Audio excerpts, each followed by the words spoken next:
وآخر دعواهم أن الحمد لله رب العالمين۔ نوجوان اللہ کے رسول کے پاس آتا ہے، نوجوان جوانی کا ایک روب ان کے اندر ہوتا ہے، تازہ خون کی ایک تڑپ ہوتی ہے، کہتے ہیں اذن لی فی الزنا، اللہ کے رسول مجھے اجازت دیجئے۔ کس چیز کی؟ بدکاری کی اجازت۔ صحابہ کرام پریشان ہوئے، وہ کیا کہہ رہے ہو؟ تو آپ نے کیا فرمایا؟ مہلن مہلن، رک جاؤ۔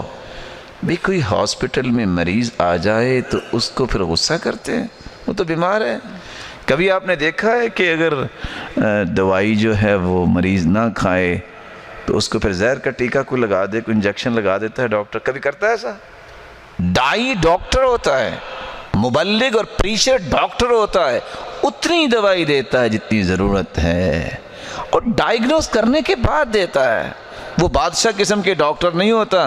آپ نے دیکھا دیہاتوں میں بیٹھے ہوتے ہیں، انہوں نے نہیں دیکھنا ہوتا کہ اس بیچارے کو کیا مسئلہ ہے۔ ایمپیکلاکس پیٹ درد کے لیے بھی اور سر درد کے لیے بھی ایمپیکلاکس، ایک نام یاد ہے ان کو، یا جو ہے وہ 10 سے 12 گولیاں رنگ برنگی ڈالیں گے، اور ذہن میں کیا ہوتا ہے؟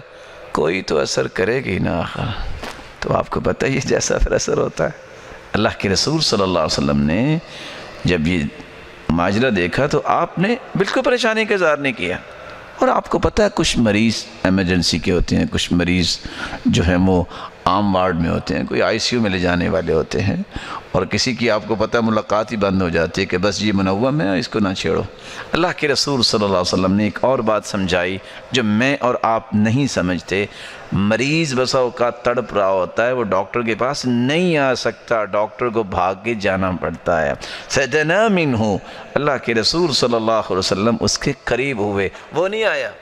اور آپ نے ڈائیگنوز کرنے کے لیے حکماء جو ہیں وہ نباز ہوتے ہیں، نبض چیک کرتے ہیں، ڈاکٹر بھی جو ہے کچھ لگا کے چیک کرتے ہیں، تو آپ نے بھی صرف اس کو بیماری کو چیک کرنے کے لیے سوال کر دیا، کہا تحبہ لأمک، پسند ہے کہ تمہاری والدہ سے کوئی یہ زیادتی کرے؟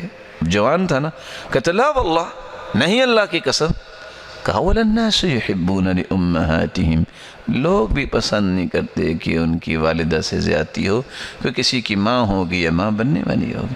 أَتُحِبُّهُ لِبِنْتِكَ، تمہیں پسند ہے تمہاری بیٹی کے ساتھ کوئی زیادتی کرے؟ لا واللہ، نہیں اللہ کی قسم۔ قال وَلَلنَّاسُ يُحِبُّونَ لِبَنَاتِهِمْ، لوگوں کی بھی عزتیں ہیں۔ أَتُحِبُّهُ لِأُخْتِكَ أَتُحِبُّهُ لِخَالَتِكَ أَتُحِبُّهُ لِعَمَّتِكَ، تمہاری بہن، تمہاری خالہ، تمہاری پھپھو، کیا پسند کرتے ہو کہ کوئی اس سے زیادتی کرے؟ لا واللہ، سب سوالوں کا جواب ایک تھا۔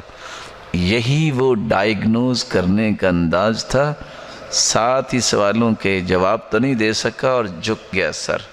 آپ نے اسی سر پہ ہاتھ رکھا۔ اب دیکھیے گا کہ انجیکشن لگایا ہے کہ کیپسول دیے ہے کہ کیلپول دی ہے، آپ نے 3 ٹیبلٹ اس کو دی ہیں، بڑی چھوٹی سی ٹیبلٹ، اور وہ کیا ہے؟